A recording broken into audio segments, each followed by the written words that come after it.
I'm excited to get this thing rolling, man. We got a good group here. It's a global community assembled. I love it.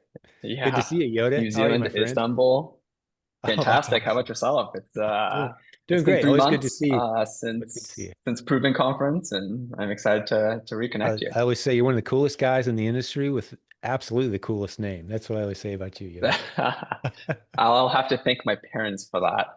They were big Star Wars fans, so Oh, seriously, I've always been kind of slow to ask, but there's not many Yodas yeah. out there. That's so great. No, yeah, it's some people think it's a cultural name, but unfortunately it's not Japanese or Chinese name.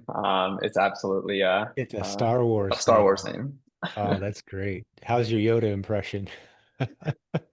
Not very good. It should be a lot better by the time I make it to my Oh, age, but unfortunately, that's I haven't awesome. been practicing. That's awesome. I'm so glad you brought that up. I've always been a little like, is that okay to ask? I don't know, man. Well, cool. You Let's know get into what's some good funny is when content, man. I We got some good people here. I'm recognizing some of these names. Hey, Daniel said, use the force. Absolutely, we're going to be using the yes, force today, man. We're going to bring it. Yoda always brings it, man. I'm super excited for it. I remember when I first started at Amazon, this was when Star Wars 7 was coming out. So I couldn't run away from any of the Yoda jokes at any of the trade shows. Everyone had Star Wars licensing that year, so They got someone said, "Is your birthday May the 4th?" Actually, my dad, who passed in 2020, but he had a Star Wars birthday, right? May the 4th. Yeah. May the 4th. Wow. No, my birthday is not on May the 4th, but that Not would that be birthday. even more hysterical. Awesome. So we have Well, a lot of thanks to people everyone joining. who gathered here today, man. A good group of people. Maybe you're watching the recording later. This is for you as well. But for those of you who are joining us live, it's awesome. I always love doing these things, and we've done some preparation in advance, but you're going to bring some stuff that I'm even excited to get into because you've had some great conversations recently that you haven't updated me yet. So let's dive in if you guys are ready. I'm Yeah, raring. yeah, let's do this. 100%. Yeah, quick introduction. I'm the moderator. Don't worry, I'll be in the behind the scenes. I'm a seven-figure seller and I'm a content creator at Three Coats. So I'm super excited to introduce everyone in today's webinar. I'll be helping out with the moderation and getting all your questions answered towards the end. So please, throughout the call, put all your questions in the chat and we'll make sure to go through every single one of them. So in today's webinar, we're going to be talking about seller advocacy and the efforts that Three Codes have pushed on behalf of Amazon sellers, where things stand, exciting developments, and where things are going. Okay. This will be a recorded webinar. In fact, we are recording right now, right? So everyone prepare for that. Let me introduce you to our first speaker, which is going to be Yoda Yi. He is the CEO at Three Codes, and he will be leading the presentation. We're also joined by our co-host, Jim Cockrum, who is the founder of the Proven Amazon course.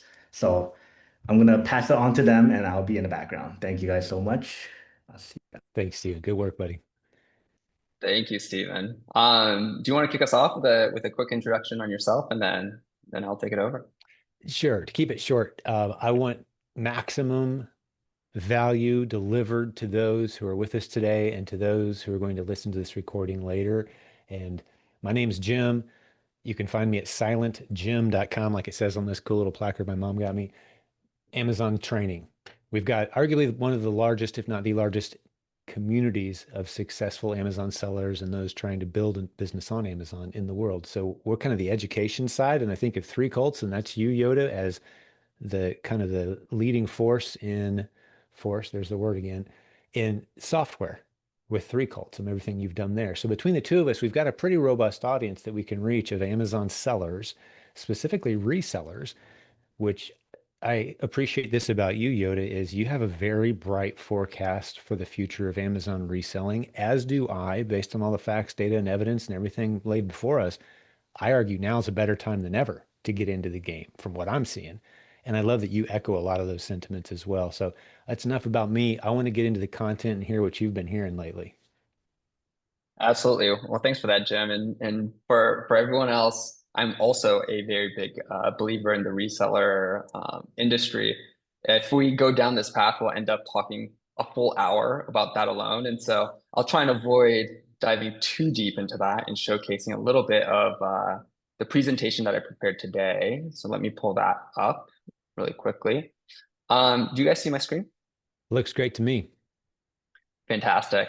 Before I jump in, I guess, Jim, obviously there's a lot of challenges when it comes to selling on Amazon, selling online. What are you hearing as being like the most uh, the biggest opportunities that they feel like Amazon could do to make the seller life a little bit easier? Yeah, I'm not one of those guys that complains about, some people you can say, start your complaint list and they'll have 50 things and they'll rattle them off. A lot of that's just stuff that comes with running a business. A lot of the frustrations of any business, it's inherent. But there are a handful of things where I have a special set of challenges that I set to the side where I think Amazon would make more money, shoppers would be happier, and us as sellers would have a better, easier life if some things were fixed. To give you a couple of examples, ungating. Let's get that clarified, right? Let's make that straightforward. Am I gated or not? Don't tell me I'm ungated and then pull the rug on me after I buy a few units. That kind of stuff. That doesn't serve anyone's best interest. Pricing. There's some pricing concerns, and I'm not going to rattle off a whole bunch. I'm just giving you a couple of off the top of my head to get into this.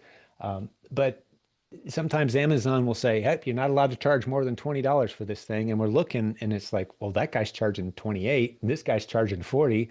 Amazon itself is charging more than 20, but you're making me stay under 20. That doesn't make any sense. So those kind of things, they're just like irrationalities, system flaws, I would say.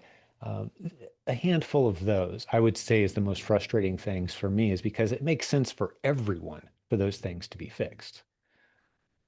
Yeah, and I think I share your same sentiment when it comes to that. I don't know if I see this as a world of, oh, this is where this is a laundry list of things that Amazon doesn't do well. But the question is like, how do we bridge that gap with Amazon and making sure that they're aware? Because sometimes I believe that they might not even be aware of the problem itself that sellers might be experiencing.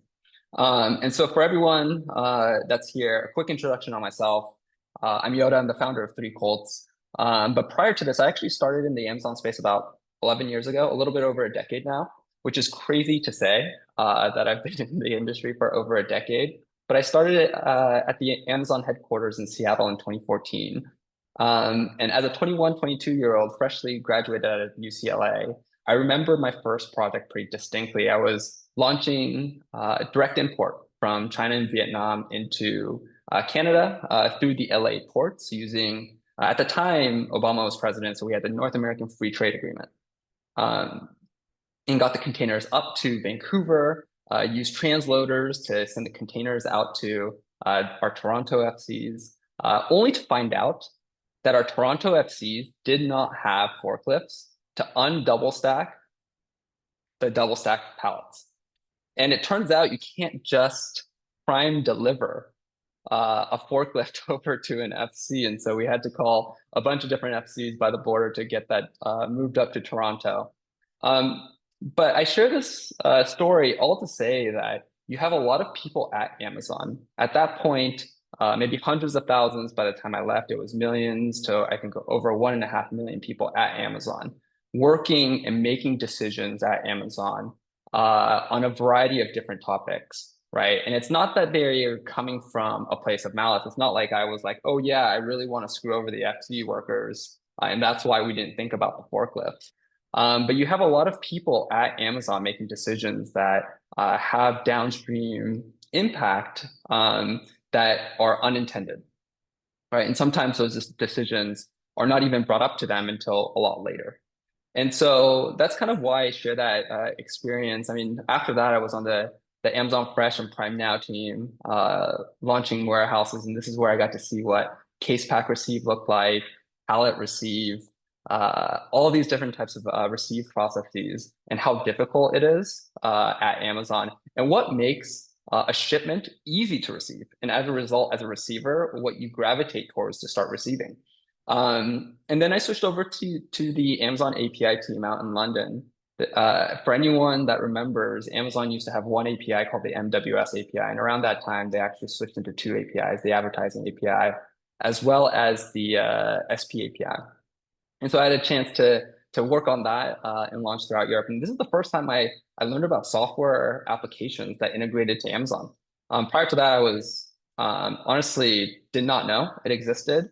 But eventually launched my own Amazon ads agency service work and education, the work that Jim does, I found to be very difficult for me. And so eventually in 2021, fundraised for three Colts where we've gone out and acquired software and bundled them to provide sellers and vendors immense value. So that's a little bit about my story and my journey throughout the industry. Um, and today we're talking a little bit about seller advocacy and in general, what we're doing to improve the lives of sellers and making sure that the seller issues are at the forefront. Once again, I think I like to see virtual hand raises here if you guys have experienced this. Today, I hear when I talk to sellers that there are constant policy changes, higher fees, unexpected hurdles, and as a result, right, you can have a fortitude of different things, whether it's lost inventory, stranded inventory, block listings, suppressed listings, unfair claims. And I think most sellers then reach out to seller support and provide those issues to seller support. And I'm sure many of you guys have gotten less than adequate responses to your issues. Let's put it that way. And so it's not like the seller support's issue, like fault necessarily. They obviously are looking to solve the problems that are at hand, but they might not have the full information or have the escalation paths to send it to the right team to actually address this issue at hand. And so millions of seller voices go unheard. And so our mission really is to help aggregate some of that information, utilize kind of the contacts we have at Amazon and make sure that they're at least aware. I can't promise that everything we bring up to Amazon necessarily will be solved. They have their own set of priorities that they find to be important. But what we wanted to do is at least be that voice of the customer and let them know that this is happening. And so we've met initially two people. Jim and I were sharing stories at, I think, an Amazon Accelerate about various people we've met at Amazon in the past. That turned into dozens of people and now hundreds of people at Amazon, everything from VPs, directors, engineers, global teams, local teams, seller enforcement, listings, you name it. We've met many, many different teams. And not only that, actually, recently we've been reached out to by Amazon's press team to fly out to Seattle about various announcements that they have.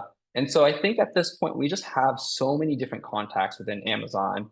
And it's about finding the right contact for the right problem to try and get change. Well, not change, but get issues brought up to the forefront so that change could be had. And so we're synthesizing thousands of you guys' voices. For those that have been in any of our Facebook groups, you guys have probably seen me reach out with various surveys. We've done this 3 times where then I collate all the information, organize that, synthesize that, and send that over to Amazon. With the advent of AI, that's become infinitely easier than pre-AI, I will have to say. And just to give you guys a scope of what we've done thus far here in 2025, the various meetings we've had. In February, I was the only API partner to be invited to speak at a fireside chat in front of over 100 Amazonians. And we had an hour to cover a wide range of topics, whether it was feedback on the API, but then also bring seller issues to the forefront. They were really interested in understanding kind of from our perspective, working with tens of thousands of sellers, what the sellers are saying, what they were experiencing, and how they could improve. What I thought was going to be 1 to 2 hours of meetings thereafter turned into 6 hours of back-to-back-to-back meetings. And I got to meet so many different teams that day that were just fascinated about various insights and stories and thoughts that I had. And that was able to kind of parlay into a series of meetings that I met with them in March in Paris, where we got updates to some of those issues. And in late March, I was invited to a really no context video call. It just said, I think, voice of the customer from Amazon, from Yoda. I couldn't see who was on the invite list. I couldn't see anything. And I had not known or prepared for that meeting other than the fact that I knew Amazon wanted to talk to me about something. And when I joined that call in April, it turns out that seller enforcement was in that room. And the contacts that I had at Amazon was meeting seller enforcement for the first time as well. And I wish that I was a lot more prepared in that moment, but I was able to bring up two issues. One is counterfeit without a test buy, and the ASIN and brand gating issues. And so I have some updates for you guys on that. In July, I had another chance to meet with them in Seattle where they had some pretty good gating updates. And in September, we've been invited to meet with Amazon's press team out in Seattle. So we will be flying out there and having some conversations with them. So a lot of our experience, just going back, we do have physical and virtual conversations with them. And once again, this isn't about necessarily telling them how bad they are or how good they are. It's really ultimately how do we bring the issues to the forefront so that they can make the right decisions to provide a better experience for sellers, especially because their seller central team is definitely looking to improve their experience with sellers, despite some of the decisions they make every once in a while.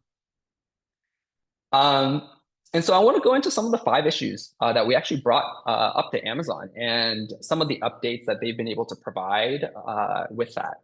So back in February, for anyone here that sells media or books, I don't know if you guys remember this, but about 10 to 15% of ASINs were kind of like hidden gated in Q1. But the way it transpired was that when you tried to create a listing, it would just disappear from your listings with your view inventory page. And so we provide this data on widespread seller support issues. And there was someone in our book flipper community group on Facebook that had mentioned, hey, this actually happened to us a year and a half ago. Here are all the ISBNs that this happened to. And I know for a fact that Amazon has fixed this before because this was an issue a year and a half ago. And so what I did was I reached out, asked everyone to provide all their ISBNs that they were running into issues with, their seller IDs, so that I can give them concrete data. And as a result of all the information we were able to provide them, they had sent me an email on March 28th. Hey, Yoda, listen, thank you for all of that. We've been able to resolve this. And in order to make sure this doesn't happen again in the future, we will be implementing automated solutions by mid-year. And I think this was the first moment I realized, wow, Amazon's willing to make a change based off of something that is that widespread. And I think this is like a flagpole moment where I thought to myself, okay, maybe we should bring more issues to the forefront that they should be aware of, that they might not fully understand. And I think at the time they didn't even 100% know that this was going on. And so it is something, once again, that there are unintended consequences from certain decisions that they have internally. And I think our role is to make sure that they're just aware. The second issue, you were mentioning this earlier, Jim, maximum prices. Today, sellers have to guess what max price suppresses buy box, or even worse, push your inventory into stranded state. And so what we want to do is at least, hey, this is an issue. Is there anything we could do about it? And what they've been able to say is like, listen, we can definitely share max price for buy box suppression and max price for stranded inventory. I remember that day because I think my jaws almost dropped. I'm like, you're willing to share this? Are you sure? Do you need to run through legal? Is this an actual thing? And so they are going to be rolling this out through the API. And later this year, we'll be integrating it to a few of our products, Smarter Pricer, Inventory Lab, and several others actually. That's So incredible. To me, that the fact that they're willing to share, to me, and this is an unmanageable challenge because it changes constantly. There's ASINs in the catalog right now where the price was different last week at major retailers, and it'll be different next week because of tariffs or inflation or supply and demand or whatever. So the fact that there is even a maximum price that can be identified to me is almost laughable, but at least they're going to share it with us so we don't have to guess what they think the max price should be. And the next step of this, Yoda, I think is to the next pushback I would have it. Hey, thanks for sharing that data. That's great. But where do we appeal and say, hold up, you can't even buy it for that I can't even source it for that price, right? So I love that they're listening though. If they're going to actually start identifying which ASINs have a price cap and what that price cap is, oh, that's going to alleviate so many headaches. So I'm thrilled for that. But the free market guy in me wants to just say, hey, no price caps. Customer wants to pay it, let them pay it. Right? That's my take. Yeah, But this is a step in that direction. 100%. And I'm thrilled. I am in 100% agreement with you. I think this is a step in the right direction, and I think we need to crawl before we run. Yes. And this is one of those moves. But it's coming. Did you happen to have it? Did you mention a timeline on, has there been any mention of a timeline on that one? Initially it was Q3, but with Amazon, we will obviously keep working with them on that, and we'll have broader announcents when this is Yeah, ready in Q3 is terms of a around the beta. corner as we're recording this. So, I We're mean, in it. it's almost Yeah, over, I should say. Yeah. yeah. As soon as you start the quarter, I already think we're about to end the quarter. Time Yeah. moves so fast. That's how Amazon sellers think. We're already in Q4, baby. Yeah, 100%. Um, the third issue, for many here, they probably realized in January, Amazon changed their APIs, and as a crucial change to those APIs, instant FN SKUs were removed. It turns out that the old FBA APIs were not meant to create instant FN SKUs, and as a result, was creating downstream issues with regards to duplicating FN SKUs or whatnot, creating inbound receive problems. And so what they did was removed it. Now, I've brought this up actually multiple times, and since then have had follow-up calls with them expressing this issue specifically. It seems like there are underlying data issues that make this a little bit more difficult. It is something that they are actively working on, and when I last met them in July, it seemed like they continue to make slow progress towards it. But I do believe that Amazon's genuinely motivated to bring it back and after they figure out the large technical overhaul that they would need to address. And so that is something that is in the pipeline that we continue to fight for. I think many businesses have had to adjust, but I think this also still impacts the used books category the most, just because of the operating flow of how those uh, the used booksellers work, as well as the prep centers that service those used books. And then the fun stuff, addressing counterfeit without test buy. Yes. Um, Yes. Let it die. so yeah, so before we even go into this, I'm not 100% sure if Amazon has a clear definition and delineation between the word counterfeit and gray market. And those Mm, two are very, very different yes. concepts, Yes. right? I don't think most sellers are going to their lab or their garage and trying to print out a L'Oreal branded tag to sticker onto a plastic tube that they create with their own items and their own liquids that they put into that tube and ship it over to Amazon. Yes. That's a lot of work. That's also fraud, but that's a lot of work. And Yes. And so I it's think that illegal. Right. that It's is also Because illegal. I've known Yes. thousands and thousands of sellers, and I've known none of them that set out like, you know what I'm going to do? I'm going to send completely illegal inventory on purpose and get away with it as long as I can. Like I've never met that person, right? I'm But the sure rules some are supposed to percentage be of, set up to prevent, and I know they're out there. yeah. Um, But it's unlikely, right? For resellers. I mean, for most people, it's just a lot of work, and they don't have the capital to do that. But having invoices, yeah, sure, proves some form of authenticity. I do think that receipts do as well. If you get a receipt from Walmart, do we truly believe that this is counterfeit or is this gray market? And so that's something that I've been pushing before we even go down the counterfeit without a test buy. I've been pushing this concept between counterfeit versus gray market to Amazon and continuing to educate them on the discrepancies and how do we go about tackling. I do think counterfeit is potentially a problem on the platform given how large the Amazon platform is. And I would hate to be the person trying to work on this because this is a no-win situation, right? yeah. How do you tackle counterfeit? It's so hard on a platform so big. Mhm. I can share And so, briefly let me share briefly how we train our students real quick because we get a lot of yeah, resellers. We train them on this. You've got to be able to prove that it's not counterfeit. How do you do that? You show that it's from an authorized source. Well, how do you know it's authorized? It's a simple three-word phrase I ask all of our students to memorize. Ask the brand. It's that simple. If the brand says, well, of course Walmart is an authorized distributor of our product. You go to any Walmart retail store and you're going to buy a legitimate product. If the brand, you don't have to ask the brand's permission to sell their stuff. I'm just talking about saying, hey, if I buy your stuff from Walmart, is it legit? Every brand in the world will say, you walked into an Amazon, or excuse me, a Walmart store and bought something off the shelf. Yes, that's authorized product. Your receipt is all you need. And to date, with thousands of students, thousands of thousands, I've never seen an exception to that rule. If you're sourcing from an authorized retailer with a receipt, you're good to go. 100% of the time. That's our experience in our community. Now, sometimes you'll get a rep who doesn't understand and it gets escalated, and that rep understands. But 100% of the time, but you have to be able to prove that it's authorized inventory. That's where some people get confused. It's like, well, this is a perfect product I bought from a yard sale in the shrink wrap. Surely it's good to go.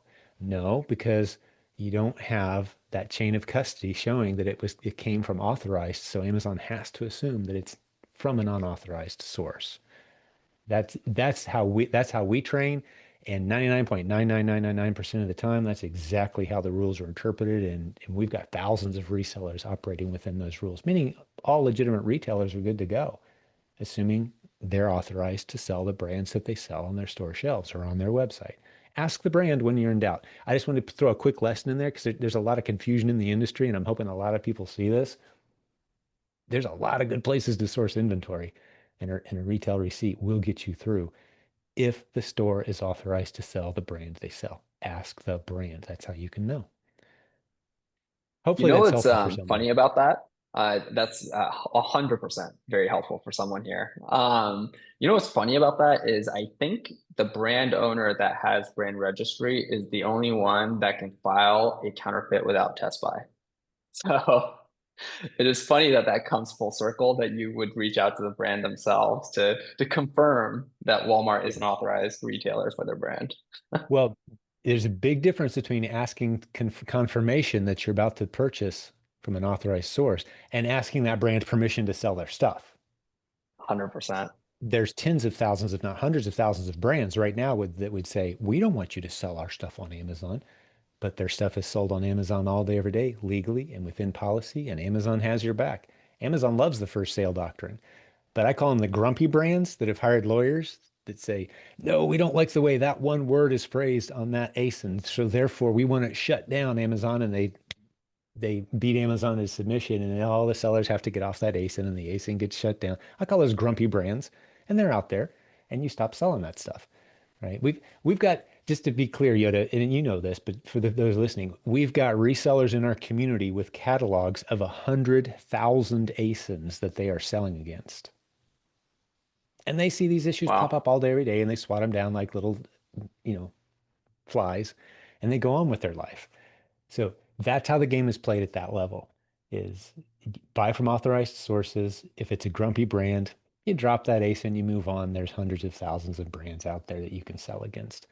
So that's how we approach it in our community. That is, I think, a huge tip.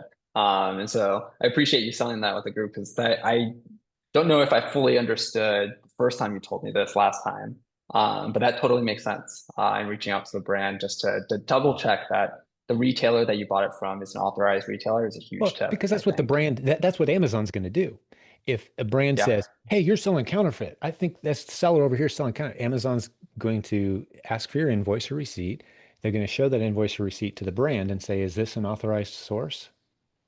And if the brand says, oh, yeah, yeah, that's an authorized source, they're in our chain, that's a distributor or a retailer or a website or, a source, wholesaler, they're allowed to sell our stuff. Well, okay, that's where the seller got it from. So we're going to authorize that transaction as legitimate then, right? So Amazon's going to Yeah. bat for you as a seller if you have your paperwork. If you don't, they're going to have to assume that you got it on Temu and it just looks really good. And they're going to have to take your inventory and freeze your funds and all that because you can't prove that it's good inventory. But it's a simple game. And this is based too on a good buddy of mine, Jeff Schick. I know you know him. He's done thousands of these cases for people. And again, with no exception. If you ask the brand and they say, yep, that's an authorized source, you're going to be good to go. Amazon has your back at that point. Help Amazon help you by sourcing from authorized sources that the brand says is allowed to sell their product. It really is that simple, but it gets overcomplicated. When people buy, the liquidation pallets, the shelf pulls, the yard sale stuff, the gift your aunt gave you 2 Christmases ago. Like, don't sell that stuff on Amazon. Just don't. You don't have a receipt or an invoice showing you sourced it from an authorized source that was authorized by the brand. Ask the brand. So That's all you got to remember. what do you recommend to sellers that sell, let's say, used books? Used books is the only exception. I love it. That's where really sharp Yeah. minds go right there when I make that statement. Don't sell used stuff without a receipt. Books is the only exception I've ever seen. Used books. Yeah. And don't ever sell new books unless you are sourcing them straight from the publisher in bulk. I wouldn't sell new books on Amazon ever. It's too risky from my vantage point. Used books, yeah, decent niche to get into. I don't recommend it necessarily. I think it's a lot of work. FBA storage fees kill you, means you got to store them yourself. It's a lot of work. Hmm. But as a business model, you are perfectly legit to sell used books on Amazon without a receipt from an authorized source. Used books are the only exception to that rule that I'm aware of. And that's based on just the experience of seeing thousands of sellers selling product. Yeah, I mean, actually, earlier this year, even used books were running into, and used media were running into this counterfeit without a test buy issue. We had dozens of people reach out to us and say, "Hey, this is becoming a huge, huge, huge issue." Mhm. And as we all know, the number one bookseller, Glenn the bookseller. I mean, I'm sure everyone here has seen Glenn the Yep. bookseller is like the most infamous guy. Um, had to teach Amazon on what trade-ins are. There are no invoices in the world of trade-ins, right? Correct. And so I think Amazon themselves had to get ramped up and understand how business models work for them to be able to adjust for certain categories like used books. Yeah. Well, we I don't didn't have a even lot of used realize you could booksellers. file this. So my experience pool is more limited, and because we try to talk people Mhm. out of that model more than we talk them into it. Unless they're brand new, like, yeah, sell a few used books to get the wheels turning. Amazon will know, like, and trust you after a few transactions. Yeah, but as a business model to dive nose deep into, no.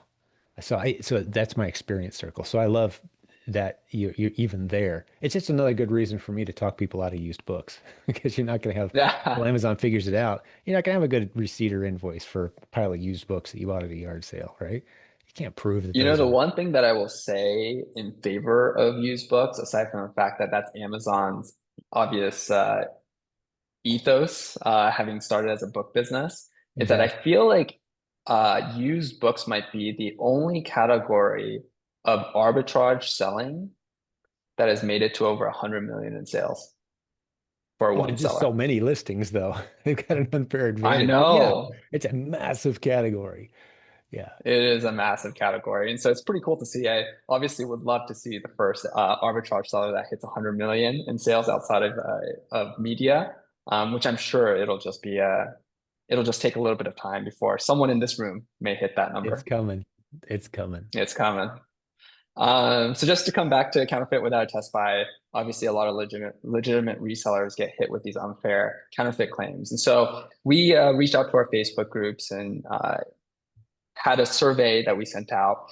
And we collated that information into a 6-page document that we sent to Amazon. And this was coming out of a conversation with the seller enforcement team that had requested for additional information. And so what we did was collate this and sent this over. I believe they're working on this, although timelines seem to be a little bit less determined than some of the other initiatives that we've had in the pipeline working with Amazon. I think I can understand why they might be a little bit more guarded with this information than some of the other initiatives that we've had. And lastly, the fifth item that we've worked with Amazon is brand and ASIN gating, which is what you mentioned to be like the first and largest issue. So everyone here, hopefully, or I don't hope that you guys have run into it, but you guys probably understand how unpredictable this can be for legitimate sellers. I've had the opportunity to talk to many, many sellers, and some of them have unfortunately told me about 60 to 80% revenue declines, staff reductions, shift to other platforms. And in more kind of like grim stories, it's people who've been saving up for their kids' college or for their retirement. And so I think this is definitely something that pulls on my heartstrings and making sure that I want to figure out a way to navigate Amazon and really build a more sturdy policy such that it's less unpredictable. I think everyone here in this room probably agrees that gating itself is an okay practice to have. I think it's the unpredictability of, okay, today I sent in a 100 unit invoice and I got ungated. By tomorrow, I've been regated for another 500 units. And I think that type of unpredictability makes it really, really difficult for people to operate in.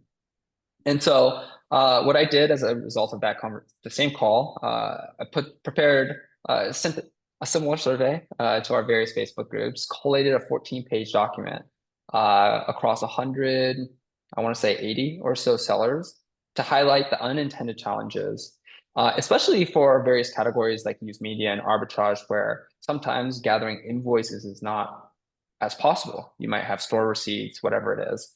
Another business model that I was shocked to understand is that Amazon is actually very okay with dropship. A model that I think in general in the public sphere is somewhat looked down upon. But they are okay so long as you can prove authenticity and have agreements with the source of record. They're also okay with dropship. And I knew to some degree they were okay with dropship because some of their largest categories are all dropship. Good example of this is furniture. Amazon ships themselves on the vendor side. And so it is kind of a practice that's being used. Um, and one of the things that's been interesting is, and Stephen knows this because Stephen and I have been working pretty closely on this, is it seems like there is an underlying potential solution for the gate regate scenario. And so Stephen right now and I are just making sure and triple checking if what Amazon is telling us would limit that is true before we tell the public. I want to make sure that I can stand on the words that I say to the public for something that big. And so we are right now testing it with his seller account on a couple different brands, Old Spice and a few others that we know have drawn sellers into a gate ungate regate situation. And so we are testing that right now across the board so that potentially we might have some good updates. We've asked them for empirical data and information that what they're saying is true. They just asked us to test it. So we are going through that. And in the July meeting that I had with them as well, they had mentioned that they're making ungating easier for sellers. And I thought that was the first time I spoke to them and thought to myself, wow, this is potentially going to be very, very positive. And not only that, we've been able to utilize some of the Amazon data that they're providing, and we are going to be integrating some of that into quick picks, into tactical arbitrage too, in a couple weeks, where you'll be able to just filter to easy to ungate brands and ASINs. And once we have this service available, we're going to obviously roll this out to every Seller 365 application. Our product and engineering team have done a phenomenal job in being able to collate this and be able to provide this for the broader public. And so it comes all in the package of addressing brand and ASIN gating. And we're doing everything we can to obviously fight for, especially the sellers that share those really deep stories about not having to lay people off or not being able to save for their kids' college. And so this is kind of the why we do it. And we're super excited about the various updates we could provide to you guys today. Jim, what do you think about that? Gating, let's talk about gating for just a second. Here's how we teach it Yeah. currently in the current environment that we exist in is we call it inch deep, mile wide. Amazon has and not everyone does it this way, but inch deep, mile wide means rather than me getting too excited or going too deep on any one brand or ASIN category, I've got to diversify. Many of our sellers will never buy more than 10, 20 units of anything ever because they know they could wake up tomorrow and be gated, or could wake up tomorrow and counterfeit without a test buyer. Here comes all your inventory. It's in dispute. Like, all right, how about we just diversify across the board and have a whole bunch of ASINs and then sell the good ones at any given time? And that has become a viable, powerful strategy. I know it's not Amazon's preferred way to get a bunch of random stuff in boxes all day. How about pallets instead, right? But you're making it so hard for us as resellers to do that because of unpredictability of things like gating. So the way we teach on the gating is earn Amazon's trust. Gating will happen organically over time. Don't go buy 300 or 100 or even 50 or even 10 units. Rarely will you even ever buy 10 units to get ungated. Don't worry about that. Just get ungated organically. The more you sell, the more they trust you, the more these gates fall open. That's okay. If that's how Amazon wants to play, that kind of makes sense to me. We can teach that. That's a consistent playground to play on. But what gets frustrating when you start playing in that environment, and Debbie pointed this out in the post that she just made, is okay, you say I'm ungated. Cool. I'm going to go buy 20 units of that item and I'm going to ship them in. And halfway there, oh, I'm gated again. Now that's frustrating. That is where I'm saying Amazon loses, the reseller loses, the customers. It makes no sense whatsoever to say you're ungated and then 5 days later, oop, kidding. That doesn't Yeah. make sense. There needs to be some, I'm not sure what the system flaw is there. I'm sure it's not an intentional thing. Surely it can't be an intentional thing. So that to me is the biggest frustration because I could play within the rules as they've been drawn up otherwise, which is, hey, gates come, gates go, brands come, brands go. Okay, Nike's here, Nike's gone. All right, that means I'm not going to go all in on Nike's. That's cool. I can handle that. And sorry for the people who did. I get it loud and clear. You don't want me going all in on one brand. But to pull the rug out less than a week after you've ungated me, come on, that's ridiculous. That's kind of where I'm at on these issues. That's how we train these issues, in a nutshell. I could go deeper in any direction, of course, because we see this stuff at scale in our community. But yeah, back to you, man. What thoughts do you have as I'm laying that down? I am in total agreement with you. And what's awesome to hear is that when we spoke to various people at Amazon about it, I don't think that's the intended concept, like the intended behavior, is to ungate then regate within the same week. And so it's something that they have given us feedback on kind of potential solutions to avoid that. And so this is kind of what I was talking about earlier with what we're working on with Steven to just, double check, triple check that this is the right way to not run into that issue. And if that is the case, we'll obviously have a broader announcement for the community in a positive way. Yeah, I think we And need so to turn this that into a series of like, let's do this quarterly or so. Like, hey, what are you hearing, man? What can you tell us? I'd love to do any webinar with you, Jim. It's always been a good conversation. And honestly, these types of conversations also help us learn what we should be talking about. And so for everyone here, aside from the wins that we've been able to share today, some of the things that we're working on is alternative authenticity verification methods, especially for categories of selling that potentially does not have wide scale invoices. Brand gating refinement, maybe 100 to 500 unit gatings is a rough pill to swallow, especially if you get regated the same week. Instant FN SKUs. And I think the fourth bullet point that I didn't include here that I should have is just continued education around counterfeit versus gray market. And I think more and more my push has been that.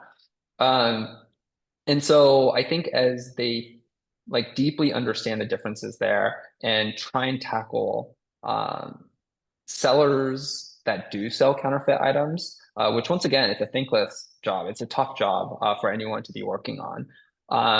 But we want to make sure that there are legitimate sellers that are able to operate within the Amazon platform as well. I I'm guess typing away. before I jump in, like, is there anything I'm missing here, Jim, based off of what you're hearing from the community in terms of what we should be talking to Amazon about, or potentially bringing it to the forefront that they might not be aware of? I think we read over the comments, and I think we're going to save this chat and read through there. There's been some great things that have been brought up. My two big ones we've hit pretty hard. I just want to, the way I want to answer your question is I'm thrilled that Amazon is seeking out. When I say Amazon, I mean, we're talking tens of thousands of people, right? But the right people in the right positions are listening to the right people out here in reseller land. I had a conversation with a senior VP. It's been a few years back. And he said, thank you. You resellers, you're filling our shelves in a way that we never could. We couldn't hire enough people. We could never hire enough people to keep the shelves in our hundreds of warehouses full of the stuff that people need and want. You guys are so much better at it than we'll ever be. Thank you. That was those are his exact words to me at a lunch he invited me to. Okay. They appreciate us, but this is a big machine with a lot of moving parts. All Yeah. we're asking for is, hey, Amazon, let the right people hear us on these concerns and do what you can. There's a lot of conflicting systems within the Amazon machine, and sometimes the wheels grind in the wrong direction and the resellers get the bad end of the stick, bad end of the deal. But they're paying attention, they're listening, they're fixing. There's a lot of things they have fixed. There's a lot of errors they have corrected over the years. So I think that what I want to say is keep focused on just keep in your mind Amazon's doing the best they can with what they've got, serving customers, millions of resellers, stay within the policies. These issues are being worked on. And it's way better than it used to be from my perspective. I think the policy enforcement and the policies, the way they're written, those two have begun to overlap in a more clear fashion than they ever have. They're very consistent now. If someone got suspended, there was probably a really good reason for it, an avoidable reason the vast majority of the time. And we see thousands of these cases, right? There'll always be those head scratchers like, what? What'd that person do? Well, they end up getting reinstated eventually, typically, right? So Amazon really is doing a great job from my perspective. And again, this is with a community of thousands of resellers that we serve. Uh, but it is frustrating. So, what specific issues? Man, I don't have anything else to throw on the pile today. I just love that they're listening, and I love that you're advocating aggressively for resellers, Yoda. Thank you. Well, I'm doing my best, and it's going to take people like us to hopefully get some of these voices heard, especially given the reach we have within both of our communities. Um, so just to summarize, one of the things that we are mainly focused on is just bringing these seller issues to the forefront. We've seen some early wins, whether it's with small wins with gating, but bigger wins with book and media listings, some bigger wins with pricing transparency. And we are meeting with Amazon several more times later this year to either get updates or showcase kind of the various impacts that they have like various policy changes have to sellers throughout the board. And if you join any of our Facebook groups, if you want to have your voice heard, we're always looking to get your guys' perspective. We 100% will read through all the comments and make sure that we pull all of those into the list. Generally, when I meet with Amazon, I like to bring one new thing or two new. I don't like to overburden them with 100 new things. But the top items that get voted up, I will bring up. A couple of these communities, if you want to take a screenshot, is where I will send out a survey before I meet up with Amazon to get a better understanding of what you guys might want to bring up. Jim, if you allow us, we will also post that survey over in your Facebook group as well Oh, absolutely. to get the feedback from your community so that we get all voices heard. Absolutely. I just dropped a link to our community as well in the chat for those who are watching. It's my silent team. You can find it at silentjim.com if you can read here, Yeah. silentjim.com. There's a link there as well. We stay on top of these as well, communicate them back to Yoda, or when I have an opportunity to interact with Amazon. My Rolodex isn't quite as big as yours because I never worked there, but and you're there all the time, man. You're the leading advocate for resellers. But I do have a few names of people who will pick up the phone but yeah, any complaints, issues, challenges, we really want to keep tabs on those and bring them to the attention of Amazon and chip away, especially again, the way we started this call today. There's some issues where there's conflicting interests and maybe the resellers won't get what they want because there's another competing interest. Okay. But Yep. on those ones where it only makes sense for everyone involved, for Amazon, for the customers and the shoppers, for the resellers, it only makes sense for all of us. Life would be better for all of us if this was fixed. Those are the kind of issues that I think we could really pound away hard on and get some traction. And we are getting traction, as you've demonstrated today. So appreciate that work again. Yeah, I was also hoping that competition would drive some of that traction. But it seems like Walmart is also Come coming pretty on, hard Walmart. on. Walmart They're hired the also same having their own policy they changes. hired the same legal team to go through the makeup and topicals that I think that Amazon used. Yeah, so Yeah, they it's uh It'll be a learning curve for sure. And so that's kind of the set of presentations that I had for the group. And so hopefully everyone enjoyed it. I guess we could open it up for questions, I think, right, Stephen, and answer some of the questions that they might have. So questions here. One of the latest concerns is that pricing issue, and I did argue about this with the Amazon help. Is this a question, Yes, that is Stephen? a question from Rafi. Okay. What is the I think question? if I remember her question was, you know, I can't price my stuff as high as other people are pricing it. You're making me Mm, price it below where I see other people winning the buy box right now. I mean, I've seen Amazon priced above where they're forcing, well above where they're forcing me to price it. There's an easy button. I wish I could just slide to Amazon and everybody be happier. It's remove all price controls. Poof. yeah. The customer doesn't like the price, go somewhere else. That's free market. But we're not going to see that anytime soon. Amazon wants to be perceived, I think, as like the low price option, right? They've got a team of people trying to create that narrative, and I understand it. Okay, I get that. But the inconsistency of enforcement of saying this seller must sell it for no more than 20, but this seller can sell it for 30. What? That doesn't make any sense. So there's a system error there, and I think that's what's preventing a lot of the confusion. But these things are being worked on. You covered it early in your presentation. This is something they're aware of. Yeah, I mean, I will probably bring up I'm looking at pricing from a different lens, which is more so transparency of what the max price a seller might be able to Right. price it at. But I guess Right. even going into consistency of application, that is something that if you guys have concrete examples, we probably wouldn't mind bringing that up because it sounds like an error that Amazon would want to address as well. Yes, and we hear plenty of examples. So do send those, post them in our Facebook group at My Silent Team or any of the Facebook groups of Three Cult. Let us know specific examples. If you want to private message us so you don't out your ASIN or whatever. But we have Yeah. seen instances where Amazon's charging, significantly more than the price they're asking the resellers to stay below. It's just, it's like the two systems aren't talking to each other. It does happen. Not a lot, but enough to be frustrating. 100%. The next question, why is it so slow to get ungated? I think this is the component that Amazon is actually working on, is making it easier for sellers to apply for an ungate and run through the process of ungating. Today, I believe they use a combination of both AI as well as humans to review ungating requests, as well as the invoices, depending on kind of like how easy it is to read the invoice, where the invoice is from. Um, and it is a process that it seems like Amazon is looking to speed up. Once Amazon, what we teach is once Amazon knows, likes, and trusts you, you're going to get auto ungated in a lot of brands.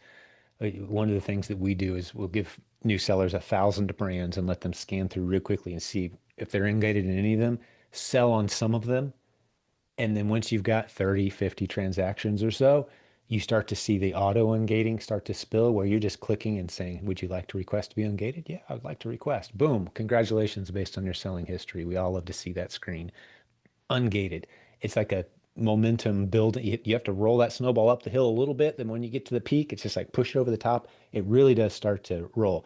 But then you'll hear sometimes where Amazon for a couple of weeks just won't like you and you can't get ungated in anything. And then that passes again. And now it's back to the auto ungating. It's just kind of that up and down roller coaster. But that's what we put up It with as seems like there's resellers. twice a year they have the same kind of timeline Well, as we're heading where into they do Christmas, this.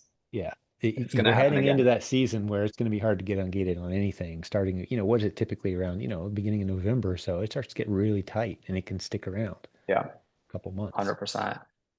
The next question is unintended regate bot driven. So they didn't give me details on is if this was bot driven, nor did I actually have a follow-up question to ask that. I guess it wasn't something that was a natural next question for me. But it is not intended. When I kind of raised this up, they seemed a little bit shocked that this was occurring, and asked for very specific seller IDs, brands, case IDs that we were able to send over. I was working with Steve French on this and got some of his items shared with Amazon.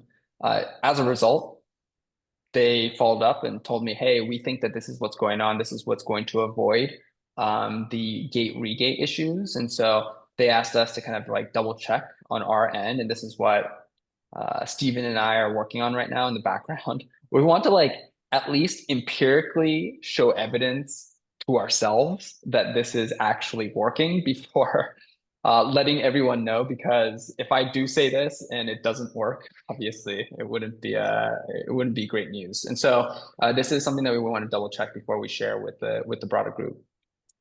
How can we deal with the process of submitting disputes for lost inventory and not getting reimbursed? I assume, uh, is reimbursements a big problem for you, Jim, in your community? Uh, it's more smoke than fire because Amazon has Okay. attempted to automate it, and I'm hearing a lot of cases where people with a lot less work than it used to take are getting 80% of what they would like to have gotten. That's kind Mm. of where we are right now, which is unfortunate, but it's another reason why we do the inch deep, mile wide, diversified. I'm not going to send Amazon a pallet of 500 things for them to lose and reimburse me at 80%. No, thank you. I'll send them 5, 10 at a time. I can live with that. Right. So that's kind of where we're at. Again, it's just another reason to stay diversified as a reseller from my vantage point. But reimbursements are a pain point for sure. A lot of the tools, I know like Gatita, their entire business model kind of shifted, right? Because Amazon's saying, oh no, we'll just automatically reimburse. They're good at it. They're not great at it. That's kind of what I'm seeing. So we also have a reimbursement service. We have a zero commission reimbursement service as a part of Solid 365 Pro. And one of the things that we've noticed and seen is that the lost warehouse lost items, as well as damaged warehouse items, Amazon did say that they were auto reimbursing that, but every month since they launched that, they're auto reimbursing slightly less. And so it is something that our team has been pretty vigilant about making sure that we file for. And for the question earlier about you would do when you file for it, but then you don't get reimbursed, we keep filing.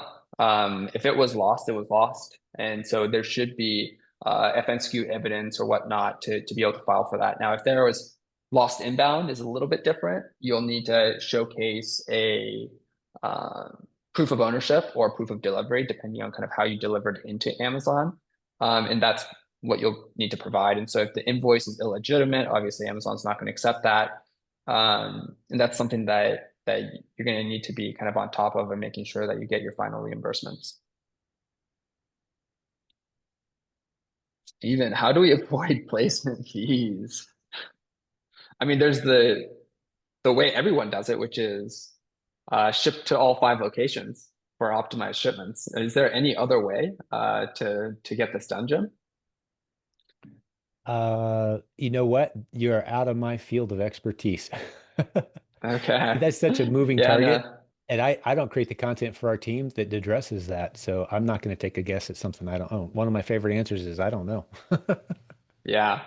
No, I mean, what Amazon about 2 years ago now launched this concept of optimized, semi-optimized, and I guess non-optimized shipments. And recently they removed semi-optimized. So like you have either a choice to send to 5 different FCs throughout the nation, of 5 identical boxes with 5 identical sets of items and 5 identical sets of cases, or you want to ship it the way you want to ship it, in which case you will incur placement fees. And so a lot of resellers that I've spoken to, whether you're in arbitrage or wholesale, are now buying in units of 5 for that option. Now, let's say you're a reseller that lives in Southern California. It might not be financially reasonable to split this into 5 shipments because you would then have to ship it to the Northeast, the Southwest, Northwest, somewhere in the middle, and then West Coast. And so at that point, you would look at the shipping fees and potentially just say, hey, I'm going to eat the placement costs and directly ship it to one FC and let Amazon handle it. Different trade-offs. One of the things that we want to be able to do is kind of make that trade-off a little bit easier, as well as showcase which FCs lose the most inventory, so that you guys have the full information available to you guys before you ship it into any FC. And so those are things that we're working on our side, but otherwise, I think that's the only a legitimate way to avoid any placement fees. At least that I know of. Um, a lot of these chats are coming in hot, so it's hard to find some of these questions. Can we work with Amazon for a path to getting a deactivated, suspended account reactivated? This is outside my realm of expertise. If Jim, you know the answer to that. There's a remarkably high success rate of getting deactivated accounts reactivated with persistence and assistance of a pro. And there's a lot of good ones out there. You know, my favorite is Jeff Schick, great friend of our community. He's who I use, jeffschick.com, just like the razor, but there's other good services out there. Remarkably high if you've been suspended. And even in some cases where it was like, oh yeah, that guy's toast. What was he thinking?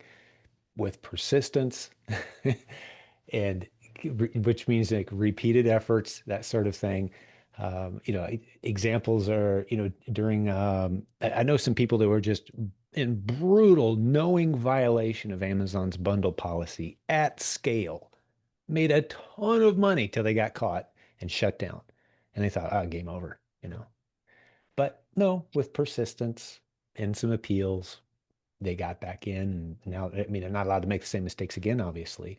Um, but I've met with the people whose job it is to push these buttons. I've had conversations with them, the people, and they don't like deleting someone's livelihood. But keep in mind, for every baby they accidentally toss out with the bathwater, they tossed out a lot of bathwater. I mean, they're letting tens of thousands of scammers, legitimate scammers, kicking them off their platform all day, every day. They're going to make some mistakes. But if you appeal and show you're one of the good guys, it's kind of the same way we do with our Facebook groups. We kick a lot of clowns out of our group. Sometimes we kick good people out of our group on accident, and they're the ones who come back and say, "Hey, I'm really sorry. There was a misunderstanding. I understand the policy I broke." And if they come back again 3 days later and again a week later, you let them back in. Like they're one of the good guys, right? Amazon's the same way. So yeah, persistence, using legal help though, our policy expert can really, really help with that. Uh, that's how I answer that one, just from what I've seen, right? Of the 100 people I've seen suspended in our community over the past 14 years, I'd say of the 100 people that wanted to get back after being suspended, 95 of them got back, right? It's just How much do you think a service like that generally costs? It's going to cost, well, unless you have someone on retainer. One of the reasons I like Jeff Schick is you put him on retainer for a few dollars a month. I don't know what his rate is. It's under $100 a month, and he does everything. You get suspended, he's on it. You get a counterfeit claim, you need his help. Is this brand legit? I don't know. Should I shop from this wholesaler?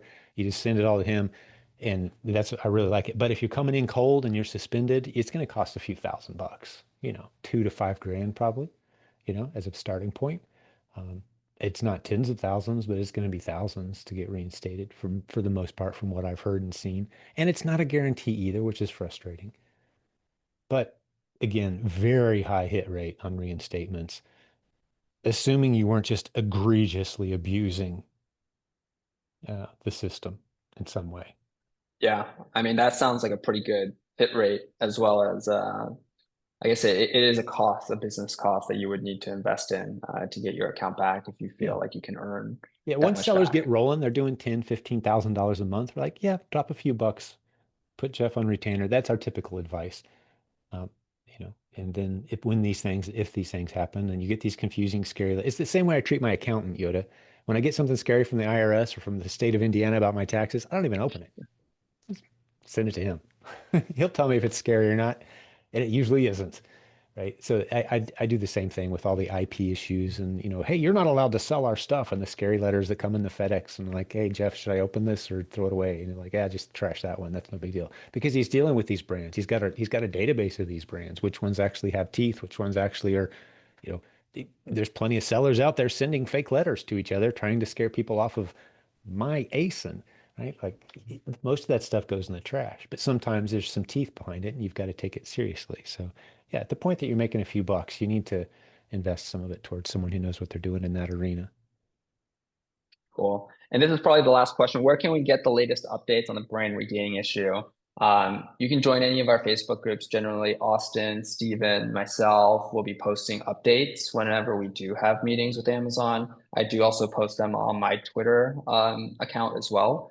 And if Jim allows us, we'll post it to your community as well. So if you post Absolutely. that Facebook group in, we'll 100% be letting everyone know as we get these updates with Amazon.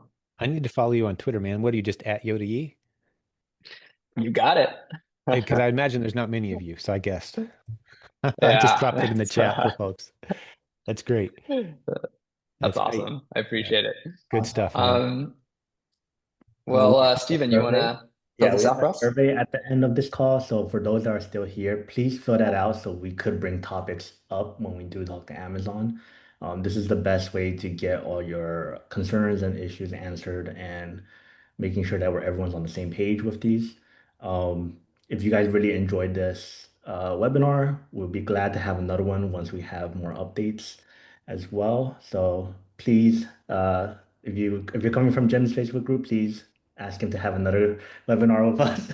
We'll be glad to. Um, and yeah, thank you guys all for attending. It's getting really late. As promised, all of this is recorded, and we will work with Jim to getting this out and making sure everyone can have access to this. So thank you guys very Outstanding. much. Good job. Good job. Thanks, Stephen. Thanks, Yoda. It's been an honor. Thanks for everyone who hung out with us. Even if you're watching this recording, we're glad you spent some time with us. Appreciate it. Awesome. Well, thank you and have a great rest of your day and nights, depending on where you are. Bye for now.